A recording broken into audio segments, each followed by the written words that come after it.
Natasha, thank you. Let's give you an update now on our breaking news. A Philadelphia police officer has been shot in the line of duty. And police are about to hold a press conference right now. They are walking up to the podium as we speak. Let's listen in.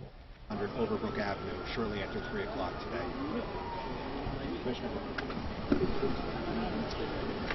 Good evening, everyone. Shortly after 3 o'clock this afternoon, we received a radio call for a person with a weapon at the residence at 5700 Overbrook Avenue.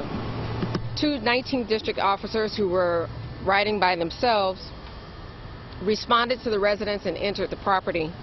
They were almost immediately confronted by a male who was armed with a hammer and a pickaxe.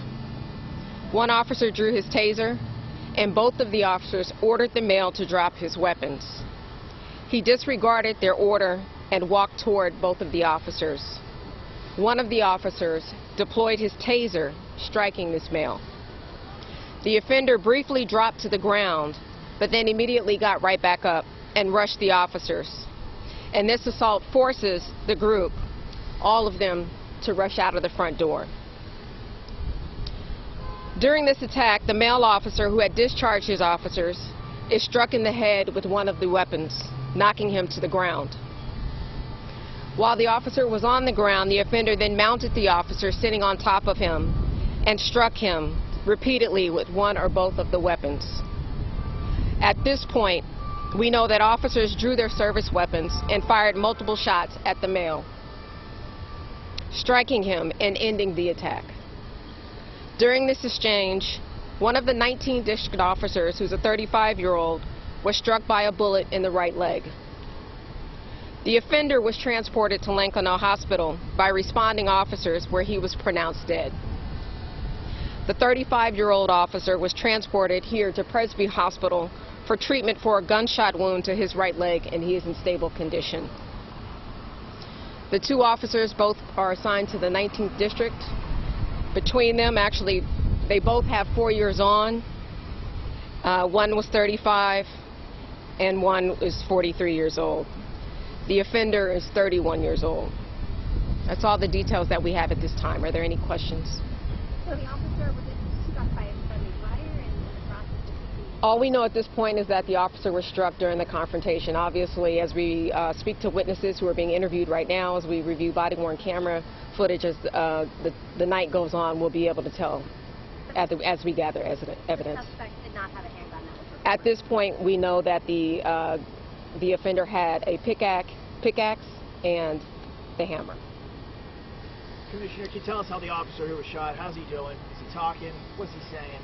The good news is that he's talking, he's smiling, he's laughing, he's in good spirits. We do believe that he's going to have surgery, but again, it is, you know, he's struck in the leg, but he's in good spirits, which we know is half the battle. And that's the same officer who had the suspect jump on him and attack him. This is the same officer that had the suspect jump on him, attack him, and also deployed his taser initially when responding to the call. Yes. How many times is the person who is now deceased, how many times were they hit, and where throughout the body were they hit? It's too early to tell. We do believe that between the two officers that there were several rounds fired. Again, it's, you know, without us having all the forensic evidence right here at our fingertips, we don't know how many rounds actually struck the offender. And again, like I said, between the two officers, it was several rounds struck. Can you talk about how difficult of a situation that is to be in for the officers, to have a suspect on top of them with two weapons, attacking them, and then having to make that decision? You know, it all happened so quickly. You know, we're making judgment calls in split seconds. Obviously, you know, the officer went through, I don't want to call them steps because they're not, but initially tried to deploy the taser and saw that didn't work, but saw how quickly that then progressed from inside of the home to outside of the home to having someone on top of them, you know, beating you in the head with weapons. And you know, needing the clarity to have the wherewithal to make a judgment decision in defense of one's life and maybe others, it requires a lot of skill. It requires a lot, again, of courage and training. And I'm glad that he was able to work through all and utilize the training that he was given. Is it possible the officer who fired saved his partner's life who was getting attacked? I mean, Well, somebody's on top of you and you're getting struck in the head with could be a pickaxe and a hammer.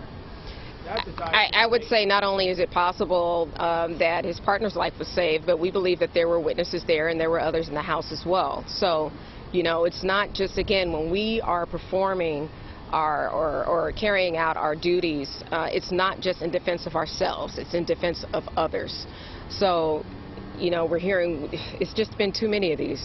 I've stood outside and spoken to you all outside of hospitals, specifically this hospital, just too many times explaining situations like this. And again, I'm grateful that these officers had the wherewithal and to work through tunnel vision and anything else that can kick in to utilize their training and their skills in order to not only defend themselves but others.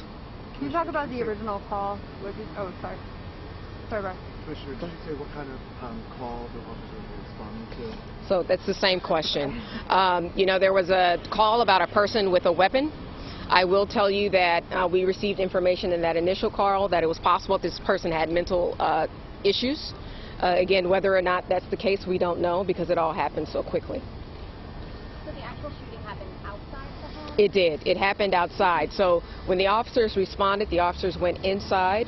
Initially, the call was about someone in the basement with weapons. By the time the officers arrived, the person was already coming up from the basement. That's with the pickaxe and the hammer, one in each hand. That's when the taser was deployed. And then once the offender got up off the ground, that's when they all rushed outside, and then everything else transpired outside of the home. And so the 35-year-old officer is the one who shot the leg and here inside? Correct. The 43-year-old officer, is doing okay? She's okay. I mean, you know, she's getting interviewed right now, but, you know, these are traumatizing events for everyone. And again, I'm just happy that everyone worked through it and relied on what they knew to do. You said one of the officers was struck in the head at some point? Is that what I heard? Yes. Is that the same officer who was shot? I believe so. Okay. Yes. And that was, they were struck in the head with? With one of the weapons, either the hammer or the pickaxe. At this point, we don't know. But again, smiling, laughing, and in good spirits. All right, Thanks, everybody. Thank you. And that was Commissioner Outlaw updating us on the Philadelphia police officer shot in Overbrook this afternoon. A suspect had a hammer and a pickaxe, and that's when everything broke out, including trying to use a taser. Yeah, and an officer, once they tased him, he fell to the ground. Commissioner Outlaw says that he then rushed at the officers. An officer opened fire, hitting the suspect, and also hit one of the fellow officers in the leg. Now, the officer was shot, will probably need surgery, but as you heard the commissioner say, is in good spirits and smiling right now. Also, we need to note that the suspect was transported to Lincoln Hospital where he has died, and the other officer is now being treated at Presby. We are told that he is in stable condition. And stay with Eyewitness News for any updates, and you can always get the latest on this breaking news story online at cbsphilly.com.